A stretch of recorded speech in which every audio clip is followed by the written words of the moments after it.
फसल के सही मूल्य के लिए नए एमएसपी कानून और कई दूसरी मांगों को लेकर शंभू बॉर्डर से लेकर जंतर मंतर तक विरोध प्रदर्शन हो रहे हैं। शुक्रवार को ग्रामीण भारत बंद और इंडस्ट्रियल स्ट्राइक के समर्थन में संयुक्त किसान मोर्चा और बड़ी ट्रेड यूनियनों के नेता एक साथ जंतर मंतर पर प्रदर्शन करते दिखे। लेकिन इस गतिरोध के बीच पूर्व कृषि सचिव सिराज हुसैन ने एनडीटीवी से बातचीत में कहा है कि देश में न्यूनतम समर्थन मूल्य सुनिश्चित करने के लिए नया कानून बनाना एक मुश्किल चुनौती है। उनके मुताबिक एमएसपी की लीगल गारंटी देने में 4 मुख्य अड़चनें हैं।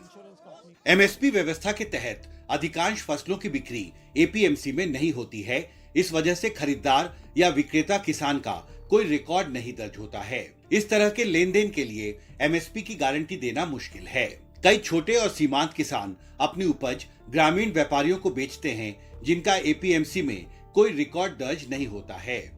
जब सबसे ज्यादा अनाज बाजार में आता है, तब उसकी कीमतें सबसे कम होती हैं। इससे निजी व्यापारी को लाभ होता है, इसलिए वो एमएसपी की किसी भी कानूनी गारंटी का विरोध कर सकते हैं। 2018 में महाराष्ट्र में इस व्यवस्था को बदलने की कोशिश सफल नहीं रही। अगर सरकार को एमएसपी भुगतान के इच्छुक खरीदार ना होने पर खरीद करनी पड़ी, तो उसके पास बड़ी मात्रा में उपज खरीदने, भंडारण और उसे बेचने के लिए संसाधन नहीं है।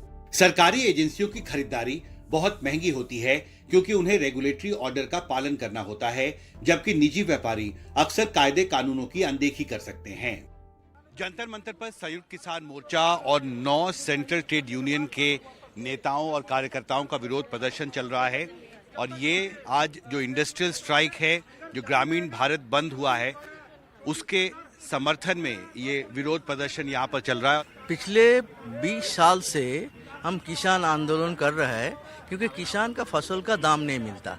जो खर्चा होता है उसका 1/3 लॉस हो जाता है, और सीएससीपी जो दाम देता है वो पूरा चीटिंग है, 20% less than cost of production. So we demanded, and Swaminathan Commission was formed, and Swaminathan ji recommended the real price should be C2 plus 50%.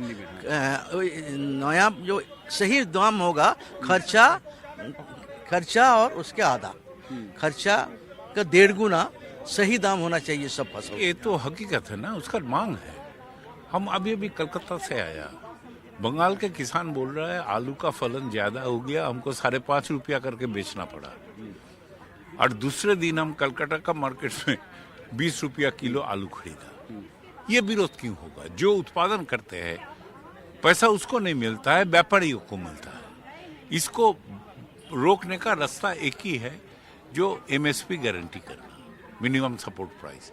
और ये जरूरी है, इसीलिए जो कृषि का खास करके फूड ग्रेन्स का उत्पादन को बरकरार के रखना का देश के फूड सिक्योरिटी का समस्या है। किसानों को उनकी फसल का सही मूल्य मिल सके, इसके लिए एमएसपी कानून की मांग पिछले करीब 2 दशक से उठती रही है।